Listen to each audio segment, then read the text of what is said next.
নারী শিক্ষার্থীদেরকে আজকের ঐতিহাসিক অপরাজয় বাংলার পদদেশ থেকে আহ্বান করতে চাই।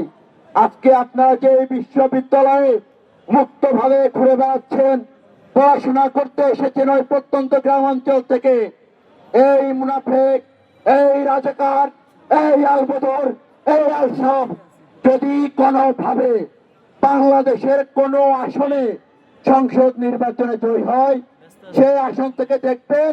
নারীরা আর ঢাকা বিশ্ববিদ্যালয়ে পড়তে আসতে পারছে না। সুতরাং ঢাকা বিশ্ববিদ্যালয় সহ বাংলাদেশের প্রতিটি নারীকে আহ্বান জানাবো, প্রতিটি শিক্ষা প্রতিষ্ঠানের নারী বোনদেরকে আহ্বান জানাবো,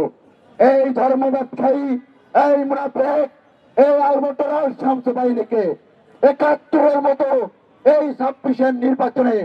আপনারা এদেরকে প্রতিহত করে বয়কটের মাধ্যমে আগামী ১২ তারিখের জাতীয় নির্বাচনে এদেরকে বয়কটের মধ্য দিয়ে ভোট থেকে বিরত থেকে যথাযথ জবাব প্রদান করবেন।